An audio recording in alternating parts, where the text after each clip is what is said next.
Smash Bros. To me has never been about the character announcements, but about the hype that surrounded it right before any character was unveiled or the aftermath of it. But Smash Bros. Has always been something that I've just looked forward to. It was always that light at the end of the tunnel, when you didn't really have much to look forward to, but it's like, oh yeah, but there's that inevitable Smash character coming soon.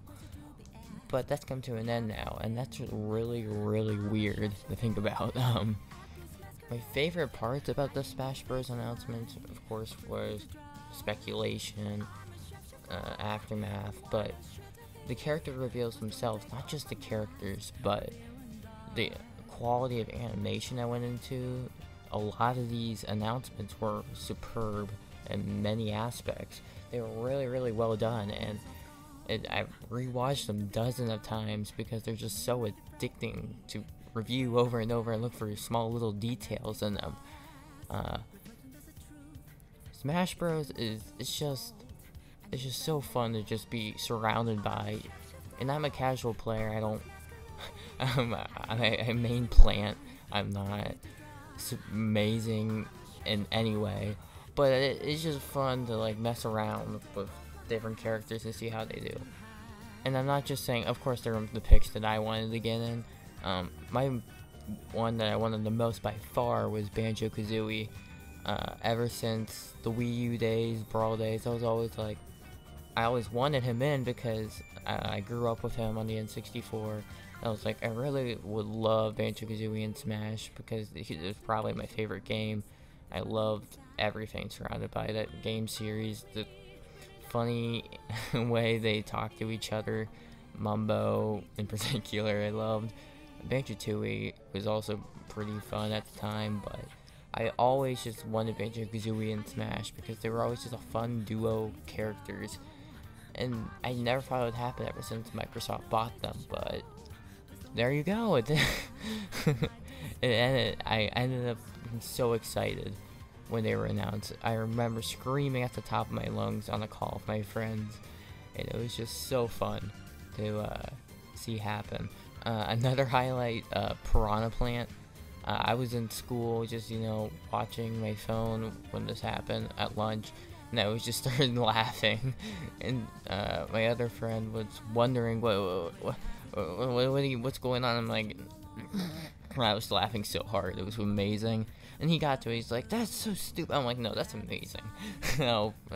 Stuff like that I love, and when they don't take the game super seriously for every once in a while, and they just kind of do whatever they want. And Piranha Plant's that. I love that. Probably another one of my favorite announcements was Steve, just because he doesn't fit in at all. His simplistic nature up against these super high quality character models.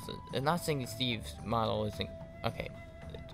It's as high quality as it could be, given he's like a bunch of blocks. But his character, he doesn't fit in at all. He's just so funny. His moveset is so sporadic and random, it feels like.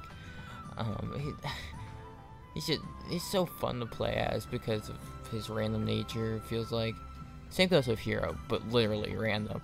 But then there were many times where I'd get a character announcement that I just didn't care about, but I'd still always want to watch the reactions of people's faces when they were announced, because there's so many. Every character announcement has a fan base following them, and it's always so fun to see that specific fan base get so excited over a character that you haven't heard of all your life, but they're freaking out about it, and you're like, what? I don't even know what you're talking about, but good for you. So yeah, I was especially that way with Terry, because I didn't care about Fatal Fury. I've never been a huge fighting game guy. Like, technically, I just like Smash because fun game, party game, play with friends mainly. But I downloaded Fatal Fury afterwards, and it's a fun game. It's a fun game, and that's another thing. Smash has brought me to so many other franchises that I otherwise probably would have never cared about. It got me into some of the Zelda games. even though I didn't care about them originally at the time, it got them on my mind, and that's how I originally first tried Ocarina of Time. I hated it, but I got to try it. It introduced me into so many different backgrounds that I otherwise probably would never care about now. Like Sonic, I hated a lot of the games I owned, but Sonic 2 I always had fond memories of, even though I also hated that game too, just because I'm terrible at it. No. The first time I ever saw Pac-Man was, of course, the arcade game, but seeing him get in Smash was so cool because he was always that icon that you always wanted to see in Smash. Like the big three at the time I would think of was Mario, Sonic, and Pac-Man. And then when Pac-Man, I thought it was a no-brainer for Pac-Man to be in. And when I saw the trailer, I'm like, yeah, that makes sense. Yeah, yeah. And so it was just really cool.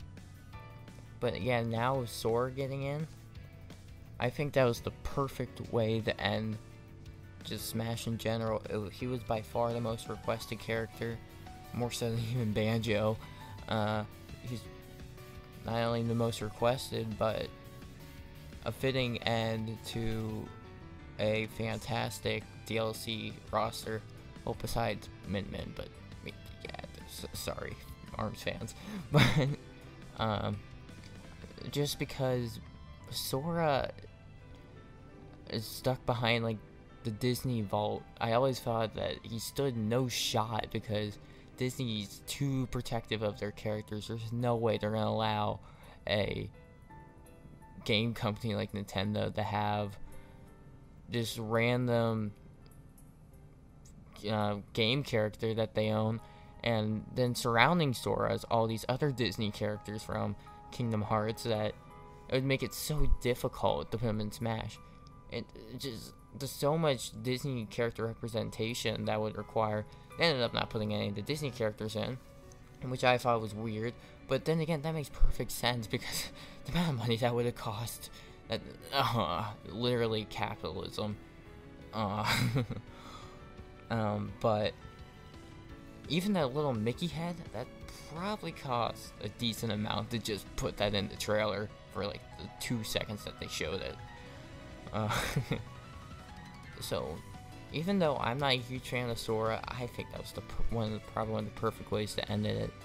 Another way, Master Chief, obviously, or Kratos, Crash, I think would have been another good way to end it. But yeah, I think it was really well done how they did this Fighters Pass thing.